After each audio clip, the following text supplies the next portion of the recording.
Everyone, and thank you for coming to Dale Chanel's 48's World, where we do the Young and the Restless soap opera reviews recaps. We're going to go over the one that aired on yesterday, January the 4th, which was Wednesday, 2017. The first scene goes into where Bean tries to convince Hillary to get away from the hospital for a moment. And of course, she takes it the wrong way. She thinks Ben is just trying to get rid of her. Some conspiracy is going on. She's not going to leave Devon's side. She don't pretty much care what Ben is talking about. She feels really guilty. That's pretty much what it is. And then she's probably scared that he wake up. She won't be there. The other family will be there, and then she'll be looking like the scapegoat again. But it's really not about scapegoating this time, Hillary. It's about placing blame where blame needs to be placed. You're a horrible individual when it came to being Devon's wife, and you're very manipulative. Just deal with that fact, work on yourself, and move on. That's pretty much where it is and where we're going to leave you at with that incident. Because, yes, you did play a part of him getting angry. He didn't have to do what he did to find himself in this situation now. But when tempers fly, people tend to handle a bad situation, a negative situation, and not the best case scenario. Okay? So we leave that situation, we go to Jack. Jack pulls up into the office in his nice little car. I don't know which one it is. It looked like a Jaguar, then it could have looked like a Lexus. But, they're not going to really show us unless they give proper respect and pay homage to whatever automobile dealership they're trying to push that car on or give that insight of that particular vehicle, which could go viral, and it could make you want to go out and purchase their car. It's like a marketing ploy. But he drives in to the office space and he pulls up, gets out of the car, and look who's on his right hand side. His little brother Billy.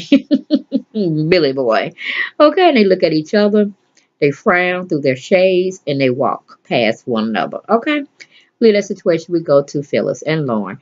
They're meeting to talk about business strategies at the park because Lauren has lost her will, or she feels she's lost her will in the business world because for her company, sales have been plummeting. And I'm talking about in the red, not the black. Then we go to Abby. Abby is playing with her mom. She's bought her some lattes from, I want to say Starbucks or Crimson Lights or whatever's going on.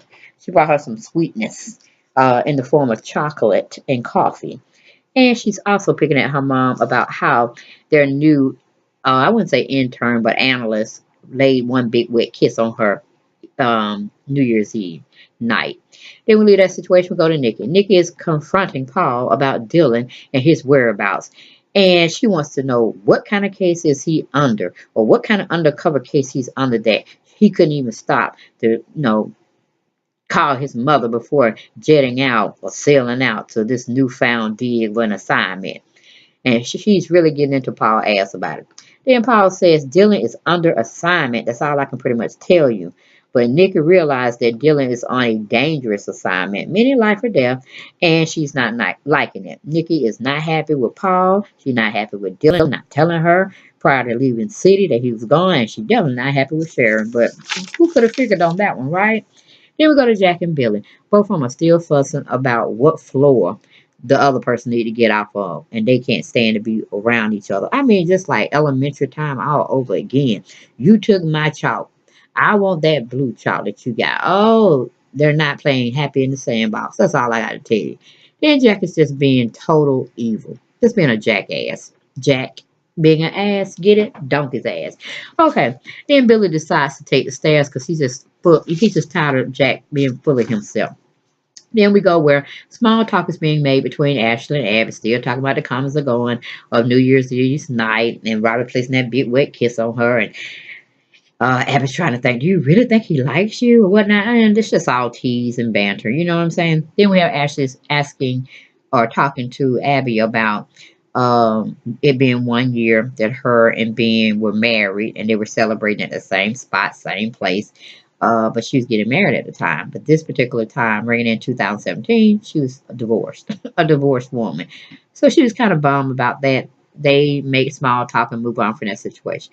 Then we go to where Jack walks in, and then he tells Abby and Ashley Phyllis is out. And they're trying to figure out, wait a minute, she out, she quit, she left, you fired her, what's going on?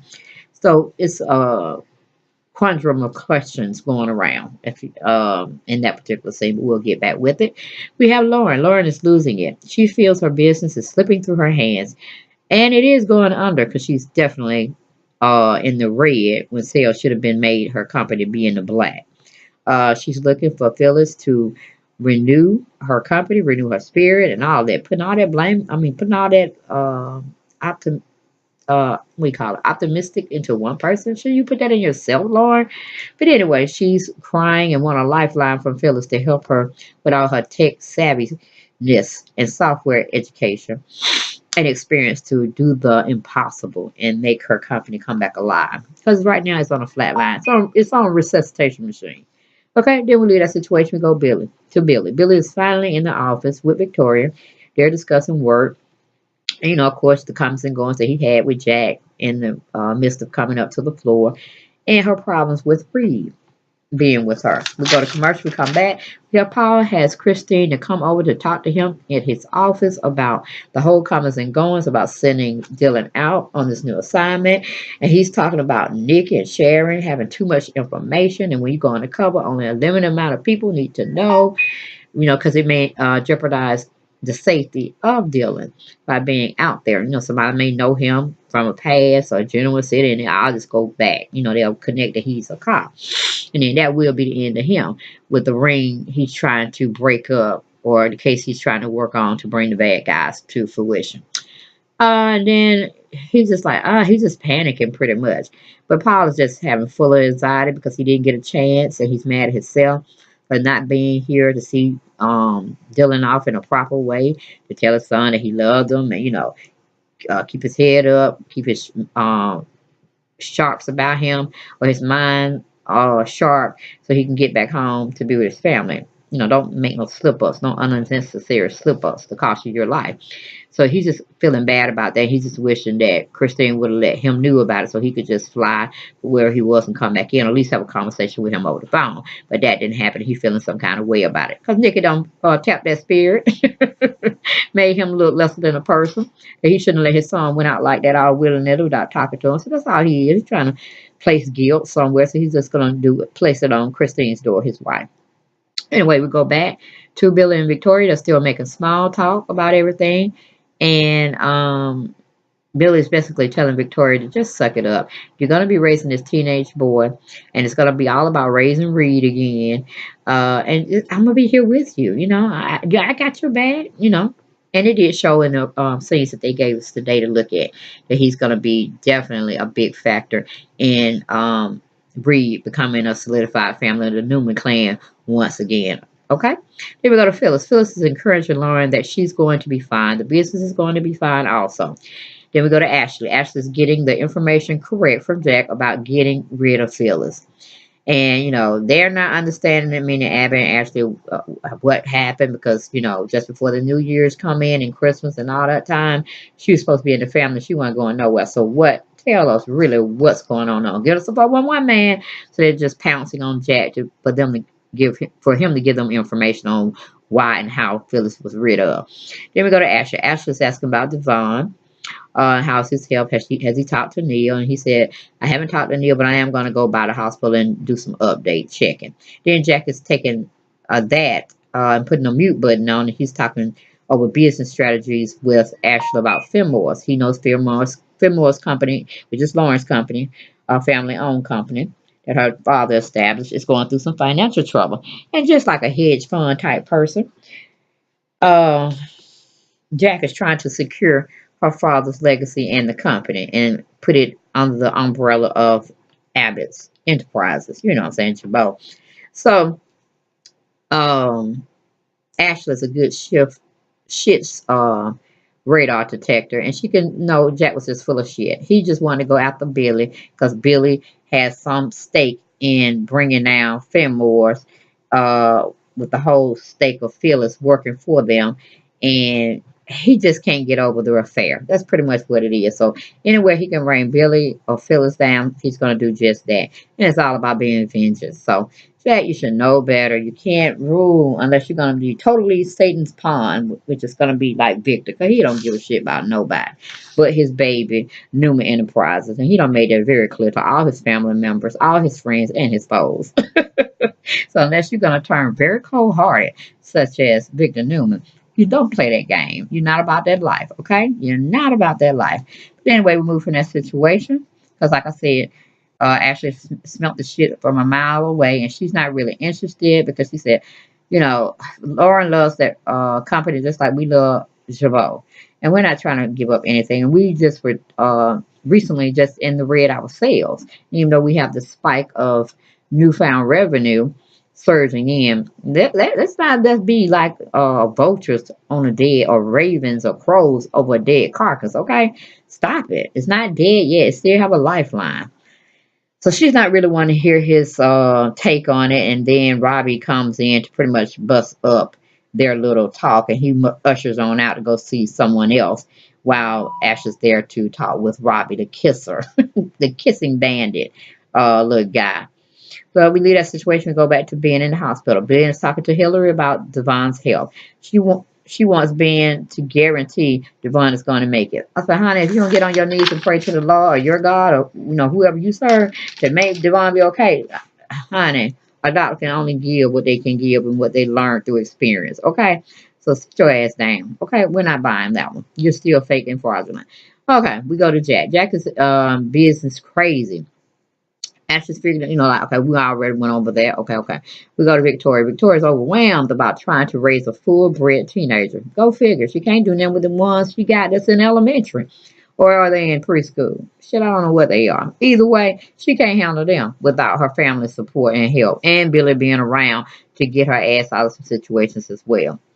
Uh, but her and Billy still talking about Reed and how he's gonna adjust and assimilate into their family again. And I don't know, Victoria looked like she's just helpless, helpless, helpless, helpless. I'm like, girl, you can run a multi-zillion dollar company while your dad is incarcerated and handle those two children of yours that are definitely out the Richter scale when they want to get the playing around. And like I said, we don't really see Catherine that much, but that guy Don Johnny, he be on point with raising hell around there and getting his folks to come back, enlisting their help to soothe his temperatures he's always catching.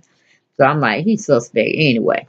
But she's just questioning her ability to be able to raise a teenage son that's almost getting towards adulthood or young adulthood, and she's just feeling some kind of way about it. I'm like, oh my God, I'm tired of you, Victoria, and your pity party. Grow up. You didn't raise him at his formative years, but you got him for his latter years, so deal with it. Okay. So Reed shows up, telling his mom he had got his class schedule together. He's looking forward to going to school. He had saw some of his old pals and this, that, and the third. I was like, whatever. Cute scene. Moving on. We go to Christine. Christine and Paul still going over Dylan being on the case and his mental capabilities of handling that case at this time, even though they know what he just went through with the season's holidays had presented him. Then we go to Phyllis. Phyllis is showing Lauren the online experience at the country club on her laptop app to help improve her revenue stream. And I'm like, oh Lord, is this gonna be something like another passkey debacleness where people sharing trade secrets and it's mimicking other people's software? Oh Lord, I won't, I don't, because Jack gonna be all over the ass when he finds out what Phyllis is doing to revive and regenerate Fenimore's enterprises. Okay, then we go to Jack. Jack walks into the club and finds Phyllis and Lauren into a deep conversation, and he's trying to think, do he want to stay there? But Nikki's also at the same yacht club, and she's at the bar. I don't know why Nikki find herself always at that goddamn bar, knowing ain't nothing but drinks and alcohol over there. You know what I'm saying? But that's where she feels comfortable. I'm like, woo, serve her up a glass of water and send her on her way. But anyway, she motions Jack to come and join her at the bar so they can have some little small talk banter going on. Then we go back to Reed. Reed is looking at the lab, looking all the way around the lab, trying to get a feel of what actually his mom do for a living, and trying to enter that back into his memory blocks to kind of get an idea of why his mom goes to work, what she's about, what she does, this, that, and the third. And he also gets a chance to talk with Billy again because it seems like they're going to be best buddies. But while watching this episode and seeing Billy really get on his level, meaning Reed, and be able to interact with him in a positive way and in a caring, loving way, Victoria's looking out like she's on the outside looking at them, and she's feeling kind of weird about it. Like she feels like she's an outsider, but she don't feel like she's gonna be able to capture that love and that spirit that her son needs. I don't know what's going on with Victoria. We expecting a nervous breakdown from her soon, but I don't know. That's what you're giving me a tease about. But anyway, we leave that situation. We go to Hillary. Hillary is crying over Devon's bedside, just laying on the man's body. I'm like, girl, he had internal injuries. Don't get too close unto, cracking down on him. You might break a rib or something. Might be fragile, child. And she's also saying she wants to be there with him. I'm like, really, Hillary, really? Show and prove. That's the only thing I need you to do at this point is show and prove. We go to commercial, we come back, we have Robbie. Robbie has finally come in. He tells Ashley it was wrong for him to have kissed her on New Year's Eve and that he's so, so sorry for that. Then Robbie done felt, I guess, that Ashley was going to fire him. He done drew up a resignation letter, done handed it to her, and Ashley like looking at it like, boy, please. She tears up the letter. And she lets him now easily say, okay, just be on your P's and Q's. Don't just go be all willy-nilly kissing on me and stuff of that nature. You can hug. I like hugs, like handshakes, but don't be kissing me no more on my lips. I don't know where your lips been, young man. Okay, but she thinks it was flattering that he does have a semi-crush on her, and it is what it is. But I don't know. I'm getting stalker teaser. I'm getting stalker teaser, Ashley. Better watch out for that young man. Anyway, we go back to where both couples are making small talk at the athletic club, meaning Phyllis and Lauren, and Jack and Nikki. We leave that situation, we go to Nick. And Nick is also asking Jack how he's feeling about Phyllis these days. Has he gotten over her? Is he going to still fight for her? She's trying to get the 411. Okay, then we go to Lauren. Lauren's also recognizing that Jack is in the building, and both Phyllis and Jack are making eye contact. She's trying to figure out by asking Phyllis, are you sure you over him? Are you sure you want to make a clean break? You want to start over anew? Are you sure, girl? So anyway, we go to commercial. We come back. We have Ben comes and tells Hillary Devon is pretty sedated. You pretty much don't hear anything that you're actually saying because he's resting, he's sleeping. Something that you need to be catching up on. He tells Hillary that he's stable. He's in the best care he possibly can have, and to keep him stable and his blood pressure's flowing right, they had to induce him in a coma, a deep, deep type sleep, so his body can kind of catch up and repair itself on that end. But hey, he ain't gonna hear you. He ain't waking up, honey. Not yet. And then being settled to here, you need to take care of yourself. Because once he do come alive and he sees you worn out, he's going to feel even better. Because he's going to really recognize that he was the cause of his own accident and almost demise. And then you're sitting up here wearing yourself out by being at his bedside and not taking care of yourself. You're not eating, you're not sleeping, you're probably not bathing, honey. So you probably kind of got a stench in there. You might need to go wash your ass, get you some food in you, get rejuvenated, get you some sleep, and come on back. Okay, this is what it is. I see you rooms don't have no pack up bag where you can, be there for them, but then still have your grooming points on tap. So you really need to go home and then come back. We'll call. So what being said, we'll call you, honey. We need you. Anyway, she just like, no, no, no, I can't leave him. You just don't understand. I want my face to see him. But then she kind of understood what Ben was telling her. And I think she's going to have that opportunity where she goes home, gets some rest, change some clothes, eat, and then comes back. But we'll see. We will see. We go to Paul. Paul gets updates about Dylan's on his phone arrival that he's at his assignment and he's checking in and try to go undercover and get things popping. And he tells Cricket or Christine about the updated information, and they're okay about it. They both embrace each other and fear for the worst, but pray for the best. Okay, that's all we can do, even with daily life living. Okay, then we go to Victoria. Victoria is saying how Billy and Reed are blending in and bonding, and she smiles about it. Okay, then we got Victoria feels she just don't know her son anymore. This is after Reed leaves and go try to catch up with an old friend from way back when. And Billy is trying to tell her, he totally loves you. He totally admires you. Just have that as your guiding staple of getting to know your son again. And I told you I'm gonna be there. You're a great mom. You're raising two beautiful kids that I seen you do, and you just gonna have to adjust your brakes and pull up for a crazy ass teenage life type of living now. But I got you, baby. I got you. Then we go back to having small talk with Robbie and Ashley. Um, and he's working in, I guess, Jack and Ashley's office, and she's asking for some updates from him, but he's saying he still have to tweak a few things, but he hopes she's around so that he can basically get her ideas of how he's progressing. And she's like, okay, and then she just walks on out the door like, whatever, little man, you don't interest me. Flatter me, but you don't interest me. But I'm like, I don't know, because you just apologized, Mr. Robbie, about your actions, but then look like you want to get something else started. I don't know about you, but I'm looking from the side. I'm looking, honey. But anyway, we go back to Phyllis and Lauren. They're making small talk about Jack and how she really, really feels about him. And, like it is what it is. Let the cookies fall where they may. If they get back together, they get back together. If they become arch nemesis, enemies toward one another, okay, we can deal with that too. Just give us drama, okay? Then we go to the last and final scene. We got Nikki is telling Jack, thank God Phyllis is out of your life. You deserve better, blah, blah, blah, blah. And then we just end that episode, y'all. So I'm sorry it's coming to y'all late, but I was tired, y'all, when I got up. I was like, forget this. Put out the bold and the beautiful. Hope y'all enjoyed that. That's why I'm putting out this Young and the Restless before the other one airs today, which is January 5th. That's why I had to go and get this fourth one out so y'all can enjoy. And I will talk to y'all soon on the next review of The Young and the Restless. And again, as always, subscribe to my channel if you haven't. And please continue to share and like my videos. Blessings, everyone. Bye-bye.